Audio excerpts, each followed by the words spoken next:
कैसे बाप हो तुम? अपनी बेटी के साथ भला कोई ऐसा करता है क्या? तरस नहीं आ रहा तुम्हें उसके ऊपर? बिल्कुल नहीं, बिल्कुल तरस नहीं आ रहा।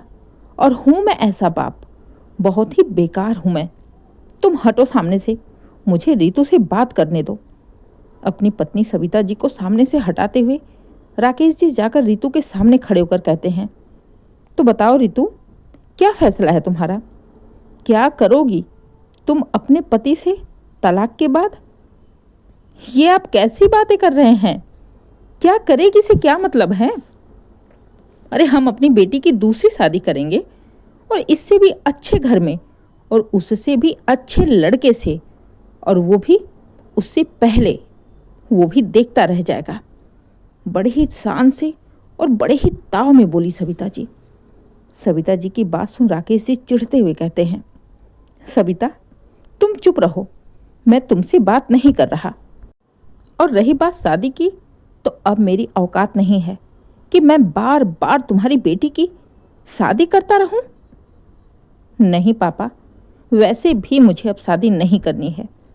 माँ की बात सुन रीतू बोल पड़ी, हाँ तो ठीक है ना रीतू, करोगी क्या? अब वो तो बताओ।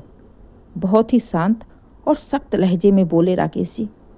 पापा की बात सुन हैरानी से रीतू ने कहा, मतलब पापा, करूँगी क्या मैं? आप लोगों के साथ रहूँगी इस घर में?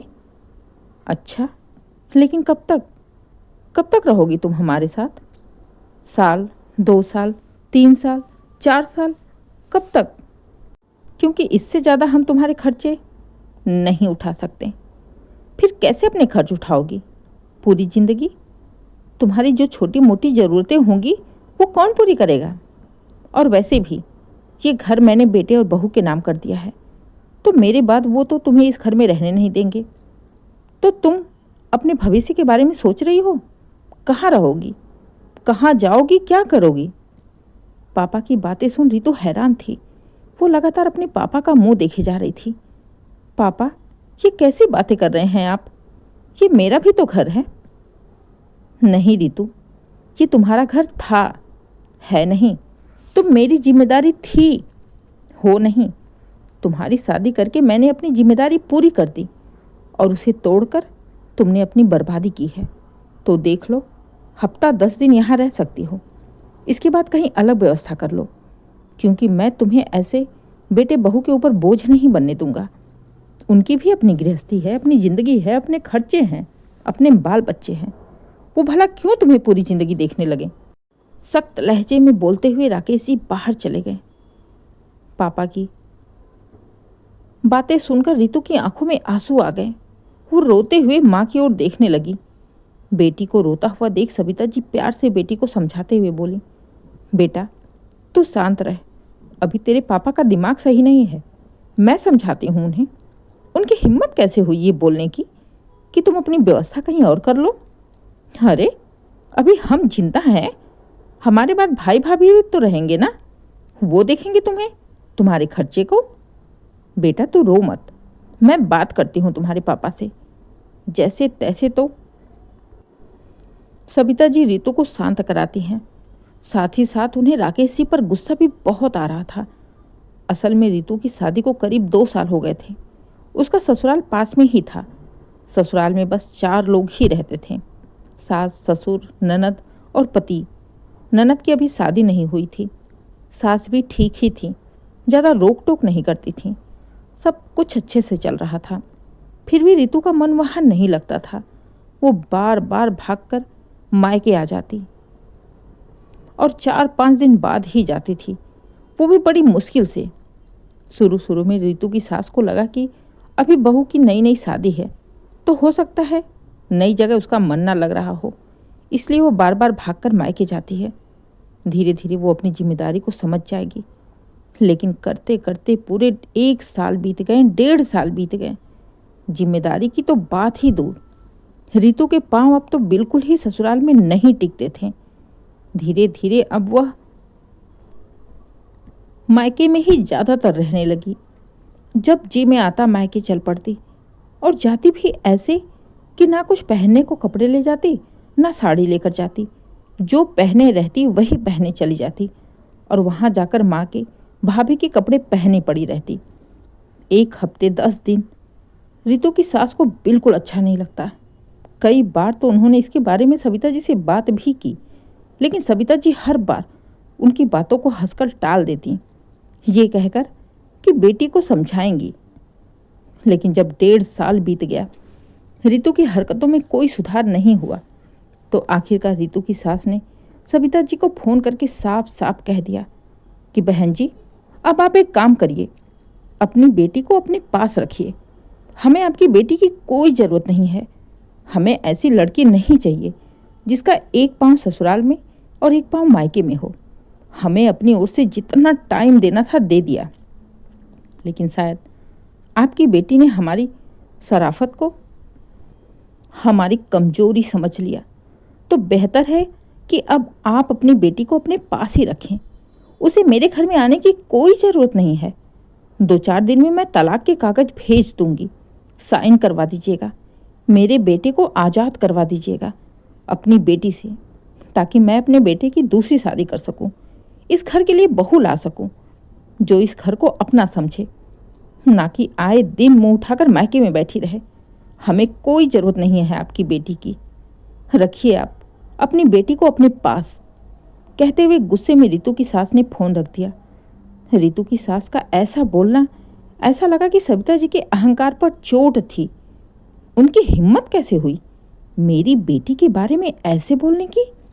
अरे वो क्या तलाक देगी मेरी बेटी को? मैं खुद अपनी बेटी को उसके घर नहीं भेजूंगी जहां मेरी बेटी की कदर ना हो। और ये सारी बातें राकेश जी को पता भी नहीं चली। जैसे ही 1 हफ्ते में तलाक के कागज आ गए, तलाक का पेपर देखते ही राकेश जी बौखला गए और तुरंत ही रितु को और सविता जी को अपने पास बुलाकर सारी बातें पूछते हैं। तो रितु के साथ साथ सविता जी ने भी सारा दोष ससुराल वालों पर ही डाल दिया। राकेश जी अपनी पत्नी और बेटी को अच्छी तरह से जानते थे। वो समझ गए कि जिसकी बहू भाग भाग कर मायके रहेगी, वो ससुराल वाले बहू से छुटकारा नहीं चाहेंगे तो और क्या चाहेंगे? बेटी का घर ना टूटे और बेटे के चक्कर में बेटे और बहू का भी घर बर्बाद ना हो, इसलिए राकेश जी ने भी ठान लिया कि बेटी की गृहस्थी बचाने के लिए अब उन्हें ही कुछ करना पड़ेगा और इसकी शुरुआत करनी पड़ेगी सविता जी से। इधर जैसे ही सविता जी रितु को चुप कराकर राकेश जी के पास आती हैं और गुस्से में कहती हैं, सुनिए जी, आपकी हिम्मत कैसे हुई? आपने मेरी बेटी को बोल दिया कि अलग व्यवस्था कर ले। शर्म नहीं आई आपको अपनी बेटी के बारे में ऐसी बातें करते हुए? क्यों अलग रहेगी वो? और वो दूसरी शादी करने के लिए नहीं कह रही तो यहीं रहेगी, हमारे साथ रहेगी। सविता जी की बात सुन राकेश जी ने कहा, अच्छा, और हमारे बाद क्या होगा सविता, ये सोचा है तुमने? अरे होगा क्या, भाई है भाभी है उसकी, एक पेट इतना पहाड़ नहीं होता जो वो दोनों खिला नहीं पाएंगे। कोई कुछ नहीं कहेगा मेरी बेटी को, वो यहीं रहेगी, समझ गए ना आप? एक तरफ से राकेश जी को धमकाते हुए बोली सविता जी। राकेश जी समझ गए कि बेटी से पहले माँ का इलाज करना जरूरी है। कुछ सोचते हुए राकेश जी सविता जी के भैया और भाभी से बात करते हैं और अगले दिन सविता जी से झूठ कहते हैं कि उनके भाई की तबीयत खराब है और वो तुमसे मिलना चाहते हैं। बस भाई की हालत के बारे में जानकर सविता जी तुरंत मायके के लिए निकल ली। मायके जाकर उन्हें पता चला कि उनके भैया बिल्कुल ठीक हैं। राकेश जी ने झूठ बोला था। वो तुरंत ही गुस्से में फ़ोन उठाकर राकेश जी से बात करती हैं। आपने मुझसे झूठ क्यों बोला? मेरे भाई की तबीयत खराब है? वो तो बिल्कुल ठीक है मेरे सामने। फालतू में इतना दौड़ा दिया आपने मुझे। अब बताओ, इतनी थकी हारी आई हूँ भागकर, अब कैसे आऊँगी वापस? अब तो 2 दिन रहकर ही आऊँगी मैं। नहीं सविता, 2 दिन नहीं, अब तुम पूरी जिंदगी वहीं रहो। तुम्हारे यहाँ आने की कोई ज़रूरत नहीं है। ये घर मेरा है और मैं अपना घर देख सकता हूँ। पति की बात सुन सविता जी हैरान। ये क्या कह रहे हैं आप? आपका दिमाग तो ठीक है। सठिया गए हो क्या? बेटी का गुस्सा मेरे ऊपर क्यों उतार रहे हो? मैं भला यहाँ क्यों रहने वाली? मेरा घर नहीं है क्या? सविता, वो भी तो तुम्हारा ही घर है ना, तुम्हारे भैया भाभी हैं। क्या हो गया, जुर होगी वहाँ पर? फोन स्पीकर पर था। इतना सुनते ही सविता जी की भाभी ने कहा, अरे जीजा जी, आप ये कैसी बातें कर रहे हैं? भला हम क्यों दीदी को अपने पास रखने लगे? भाई, हमारे खर्चे बढ़ जाएंगे, हमारे भी बाल बच्चे हैं, हमारा परिवार है, फैमिली है, रिश्तेदार हैं। हमारे लिए बस दीदी ही तो नहीं है ना, जो हम इन्हीं को देखते रहें। ये आपने सोचा भी कैसे? एक दो दिन की मेहमान है तो ठीक है, पूरी जिंदगी हम नहीं रख सकते भाई। अचानक ही भाभी का बदला रूप देखकर सविता जी हैरान थीं। भाभी, ये क्या कह रही हो आप तो ऐसी नहीं थी। देखिए दीदी, बुरा मत मानिएगा, लेकिन शादी के बाद लड़कियों का असली घर उसका ससुराल ही होता है। 2-4 दिन के लिए मेहमान बनकर आ रही हैं तो ठीक है, अब पूरी जिंदगी भाई कौन संभालेगा? माँ बाप की बात अलग होती है, भाई भाभी की अलग होती है। हमारी अपनी भी फैमिली है, अपने खर्चे हैं, हम आपको कब तक देखेंगे? नहीं दीदी, आप अपने घर की लड़ाई अपने तक सीमित रखो, हमें मत घसीटो। भाभी की बात सुन सविता जी को ऐसा झटका लगा कि उन्हें विश्वास ही नहीं था कि बार बार फोन पर बुलाने वाली भाभी अचानक से ऐसा रूप दिखा देंगी। पहले तो जब एक दिन के लिए सविता जी आती थी तो उनकी भाभी जबरदस्ती उन्हें 4-4 दिन रोक कर रखती थी, और आज जब सच में वहाँ रुकने की बात आई तो तुरंत मुकर गई, साफ साफ ना बोल दिया। अभी भाभी की बात सुनकर सविता जी सदमे में ही थीं कि तब तक उनके भाई भी आ गए। सविता जी को सोच में डूबा हुआ देख बोले, क्या हुआ सविता, क्या सोच रही हो? भैया को सामने देख सविता जी की आंखों में आंसू आ गए। बोली, भैया, आपने सुना भाभी ने क्या कहा? क्या मैं आपकी बहन नहीं हूँ? क्या मेरा इस घर पर हक नहीं है? आप लोगों पर हक नहीं है? क्या मैं आप लोगों पर बोझ हूँ? सविता जी की बात सुन उनके भाई ने बड़े ही गंभीर स्वर में कहा, देखो सविता, वैसे सही मायने में देखा जाए तो तुम्हारी भाभी ने गलत नहीं कहा। हमारी भी फैमिली है, हमारे भी बेटे बहू हैं, बेटी है, दामाद है, पोते हैं, हमारे भी खर्चे हैं, और अगर तुम यहाँ रहने लगोगी तो तुम्हारे छोटे मोटे खर्चे भी हमें उठाने पड़ेंगे। कल को बीमार हुई तो दवाई का खर्चा उठाना पड़ेगा, कुछ भी होगा तो 1 रुपये हमें ही खर्च करना पड़ेगा। तो क्या बुरा कहा तुम्हारी भाभी ने? एक तरफ से तो तुम हमारे ऊपर हो जाओगी ना, मजबूरी हो जाओगी ना। देखो, शादी के बाद अपना असली घर तो पति का घर ही होता है, अपना ससुराल ही होता है। मायके में भाई भाभी माँ बाप जैसे नहीं देख पाएंगे, क्योंकि उन्हें आगे भी देखना है। अब जैसे सविता जी को एक झटका सा लगा हो, वो तुरंत ही अपना बैग उठाकर जैसे तैसे अपने ससुराल पहुंची और सीधा राकेश जी के कमरे में जाकर राकेश जी से लिपट कर रोने लगी।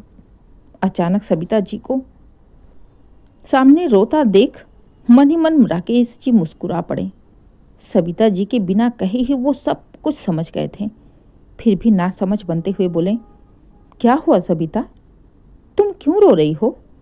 और अभी 1 हफ्ता भी नहीं गया, तुम अपने मायके से रोते हुए वापस आ गई? क्यों, तुम्हारे भैया भाभी ने कुछ कहा क्या? पति की बात सुन सविता जी ने उन्हें सारी बातें बता दी और रोते हुए बोली, मुझे उम्मीद नहीं थी कि जान से ज़्यादा प्यार करने वाला मेरा भाई, मेरी भाभी मेरे वहाँ पर कुछ दिन रुकने के नाम पर ऐसा बर्ताव करने लगेंगे। वो तो एकदम से बदल गए थे। मेरे लिए वहाँ 1 मिनट रुकना मुश्किल था, इसलिए मैं जानबूझकर भाग कर आ गई। दम घुट रहा था मेरा उस घर में। सविता जी की बात सुन अब राकेश जी गंभीर होते हुए सविता जी को अपने पास बैठाकर बोले, सविता, शायद अब तुम मेरे कहने का मतलब समझ गई होगी कि मैं क्यों बार बार रीतू को उसके ससुराल जाने के लिए कह रहा हूँ, उसकी जिम्मेदारी उसको देखने के लिए कह रहा हूँ।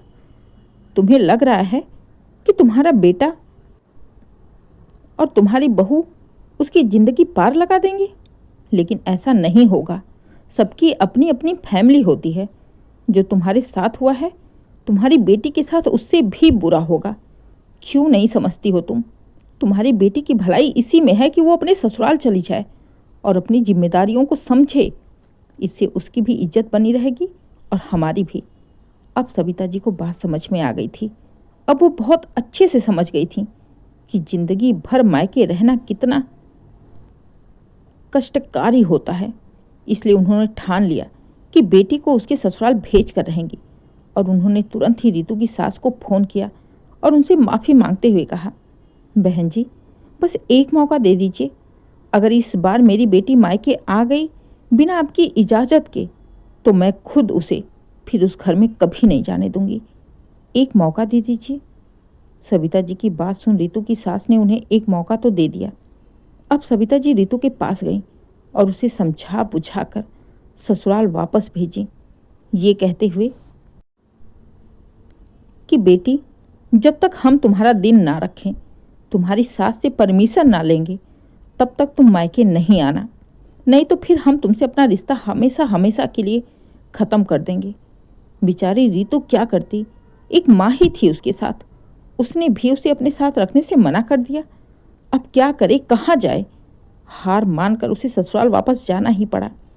फिलहाल तो बेटी को विदा करने के बाद सविता जी ने चैन की सांस ली, लेकिन उनके मन में अपने भाई भाभी के लिए नफरत पैदा हो गई थी।